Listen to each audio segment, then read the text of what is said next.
Good morning, guys. Welcome to the channel.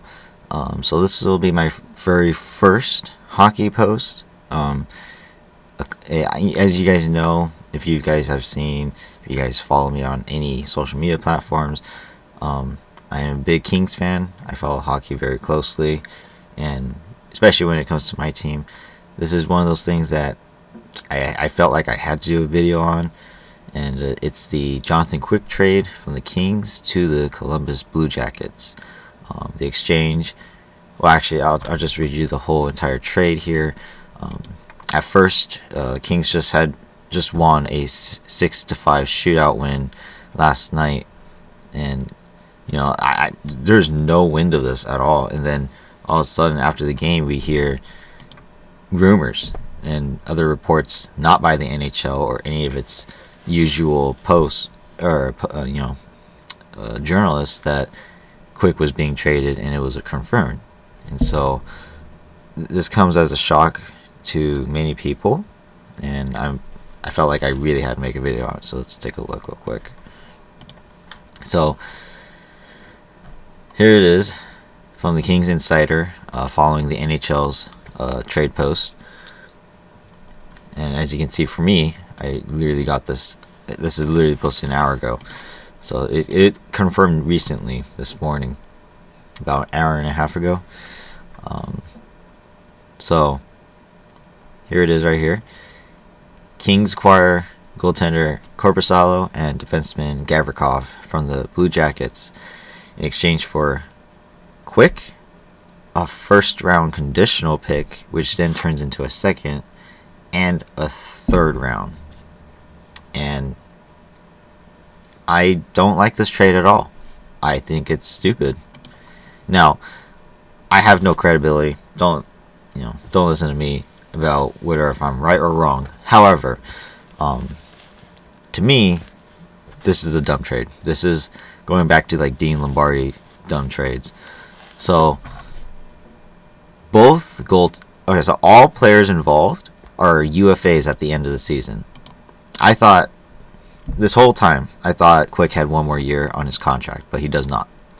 And so this is a waste of time, to be honest. So let's take a look real quick. This is Quick's cap friendly contract, and down here his cap hit is $2.5 million. So Quick is being paid $2.5 this year, and this is his last year of his contract that he signed back in 2012. So for a guy who I don't think should be blamed for the goals against necessarily on our team, I know he hasn't been winning. I know his stats look atrocious, as we will see right here. This is his stats this year. They don't look good. They honestly, they look horrendous. Like backup goalies worthy stats, which, let's be honest, Quick has been kind of a backup goalie recently, and I don't deny that.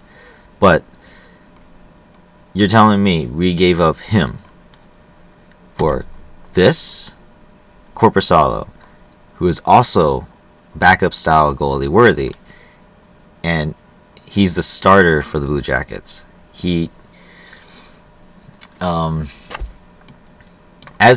As Zach Dooley points out on the Insider, that Korpisalo's numbers on the worst team in the East is actually really good. And I don't like to get into Corsi stats or anything like that, but here's right here. Natural Stat Trick has him as top 10 goalie in the NHL in goals saved above average at 5-on-5. That's great and all for Korpisalo. Good for him. He's good at 5-on-5. But that doesn't help us, because to me, the problem isn't with the goaltending, it's the defense and the forwards not playing defense. That's where I stand on this. So going to Korpisalo again, his stats aren't that much better, to be honest. And I don't think he has the experience. I mean, as other people have pointed out too, he's never won a playoff round or a round. He's not Stanley Cup caliber, to be honest. And if we're going to use Copley as our main for now, then what's he going to do? It's a trade that makes no sense. A goalie for a goalie that makes no sense. And then we get a left shot defenseman. Great. But we don't need it. Unless you're trading one of our right D away, then this is absolutely pointless. Especially for a guy who's played 52 games and hasn't scored anything. I mean, 10 points for a guy who's, not young, but has experience in the NHL. I don't see the point in this at all.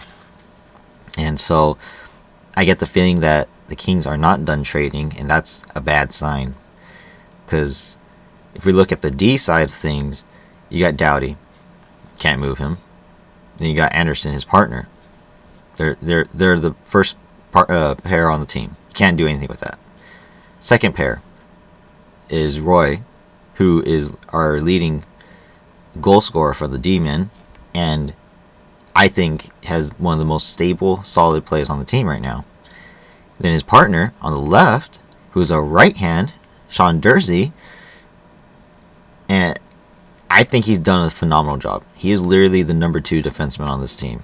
And if anyone says otherwise, I think you're blind. There's just no denying it that Durzi has literally held this team together when Doughty is not at his best. Offensively, Durzi is second on the team in points as far as defenseman. And I think he's done a phenomenal job. I mean, he did a great job last year as the number 1.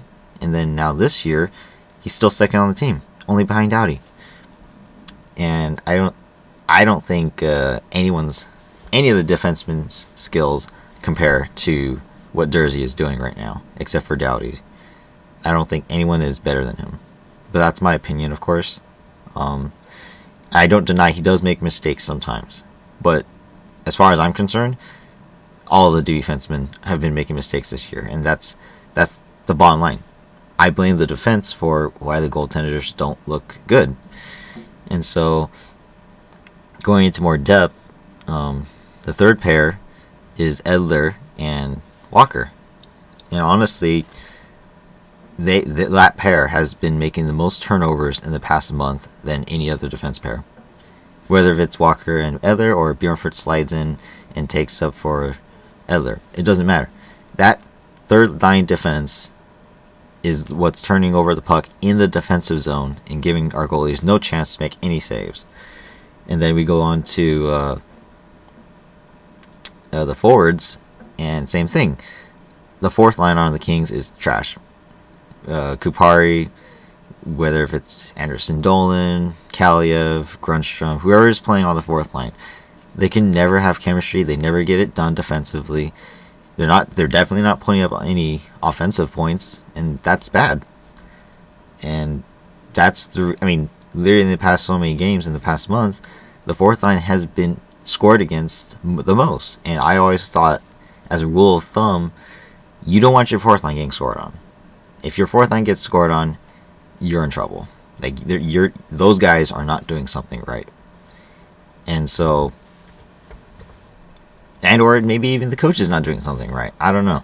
I think we put too much faith in the fourth line, and I don't think they are playing up to the standards that we should be playing. But that's my opinion, of course. Like I said, this is all my opinion. I just think it's just a waste of time to blame the goalies for our troubles when the forwards and D need to really step up their game defensively, because the Kings can score for some reason this season.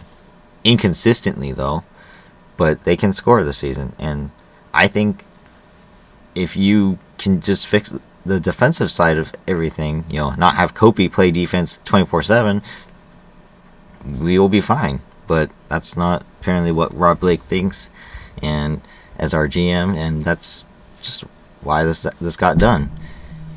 And so, just real quick, so back to Quick's contract, it's worth 2.5. Korpisalo himself is a 1.3, and Gavrikov, So he is in his most expensive year at 4.2. All three guys are UFAs. So we just traded away the Kings franchise goaltending leader in all stats for two rentals. Two rentals. And we also traded away a first round pick for this next year. If we make the playoffs, that is. If we don't, then it turns into a second round, which doesn't matter because I really do think the Kings are going to make it regardless. And third round, right? Oh, yeah, a third round pick in 2024. So, I don't see the point in this. We literally gave Columbus 2 picks for nothing. For nothing. It's ridiculous. Quick's contract doesn't even add up to Gavrikov's contract. So what's the point in even trading our picks away? I mean, that, like I said, we don't need Gavrikov. He's a rental. Just because he's here doesn't mean he's going to do anything. If anything, it's going to make the team worse. Because now you have no chemistry with the players. He's coming in. Where is he going to play? He's going to take Edler's spot? That's, I mean, great and all, but isn't that what Bjornfot's for? And then, what if he takes Jersey's spot? What, were you going to put Jersey on the right? You're going to bench Walker? I don't know. Like, I don't know. I think Gavrikov's the worst D if you're not including Edler. So, where is he going to slot in? I don't see how he can slot in. And then, Korpisalo, same thing. Copley's doing the work right now. And he's proving that he can do the work. So where is Korpisalo slot in? Okay, yeah, he's younger than Quick, but he's UFA. What if he doesn't want to stay a King? Then what happens? Now you just got rid of Quick for nothing, ruined his franchise games played, and we gave away 2 picks. So in the return, we get nothing. And we gave up 3 things, 2 picks and Quick, and we kept nothing of it. So, to me, that's the waste. That's why it's a waste of time. It's dirty on Quick, and I think it's just wasting our chemistry because now this comes as a shock to the team. So you gotta think of it that way. Quick's been here the entire time. He still has so many connections. His family is in Southern California. And all of a sudden, this comes out of nowhere. So now you have no chemistry with your new goalie. You have no chemistry with the new defenseman who I guess has to play. And the team morale is going to be totally down. Like, I don't see how you can say that morale is not going to be down. To be honest, if we go on a losing streak, you can blame Rob Blake for that, because I honestly think so, because there's just no reason for this trade. I don't know how to, say anymore how it is not a good trade. So yeah, I don't see the point in this. I just felt like I needed to make a video on this just because I want to analyze this a little bit more. And yeah, there's just no point to it. I mean, they're saying, like, here, Gavrikov, he recorded 22 minutes per night average with the Blue Jackets and most time shorthanded time on ice in the league, but, like, what does that matter? Like, what does that matter? Like, 22 minutes, but that's on the Blue Jackets. You're the better defenseman there. You're not the better defenseman here. It's like saying, oh, the Kings trade Jersey to the Boston Bruins. The Boston Bruins don't need Jersey. They have McAvoy, they got Carlo, Forbert, they got all kinds of D that are already playing big minutes and scoring. Why would they need Jersey? They don't. A team that would need Jersey would be like the Oilers, who struggle. And honestly, Jersey is, I think, better defensively than half our team. So, like, that's something that, I mean, I would hate to lose Jersey, but that's something that makes more sense, you know. But this is not helping at all, and I think it's a waste of time. So, yeah, I mean, that's just how I see it. I mean, 10 points in 52 games. I always tell myself, man, what am I doing in here if I can't even score? I mean, how much did I say? $4.2 million. $4.2 million. I mean, that's just bad. You're being paid $4 million, and you've only scored 10 points on the season. Yeah, that's just not good at all. To be honest, that is absolute trash. And that's, I guess a left-hand shot D rental going to the Stanley Cup playoffs is more important than Quick. That's basically what's being said here. This guy, this Gavrikov, is way more important than Quick. So, I guess I'm going to leave it at that. That's just, I know there's more numbers, there's more things to say about this stuff, but this is just how I feel. You know, I just wanted to get my word about it out there and just acknowledge how this is not good. And I've even read comments on the Insider, the NHL Post. Fans apparently are not as heartbroken over this, saying it's a good trade. But I'm pretty sure they're not even seeing it right, because this is not a good trade. It's not a 1-for-1. It's not a 1-for-2. It's a 3 of ours for 2 rentals. They're not going to stay Kings. If they do, I'll be amazed. But even then, we don't even need them. We don't even have the money for them, to be honest. Like, they have no place on our team. And it sucks. So, as a business, I guess the NHL just loves this. But I don't know. I like to be old school and faithful, and I think this is during Quick Dirty, and I hope that for some reason at the end of the year, if he wants to keep playing, he comes back as the backup goalie, and if not, he retires as a King. That's just how I feel. But otherwise, that's how I feel about this for now. I guess we'll see what happens. There's still 3 more days before the trade deadline is over. Oh man, I'm not liking the future of our Kings right now.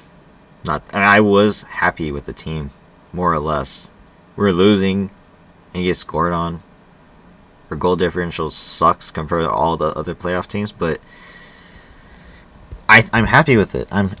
I think we have a chance to at least get past the first round this year, but after this, I don't even know if we can even make playoffs, to be honest. So we'll see. We will see. But that's my opinions. Let me know how you guys feel in the comments section if you guys see this. Or even hit me up on social media. I just want to get your opinions on this. This is just something that I think is just not going to go down well with the Kings. Like I said, chemistry is everything, and this isn't doing any favors. So let me know in the comments, and if you guys like the video, please hit the like button, subscribe to the channel for more. I know I've only been doing Halo. I will be doing other stuff soon too, but yeah, with the playoffs coming up sooner, I might be doing more hockey stuff, so we'll see. Alright guys, thanks for watching, and hopefully the Kings can pull it around and, somehow form chemistry with these guys before the end of the year and make a good playoff run. Alright, thanks for watching. Bye.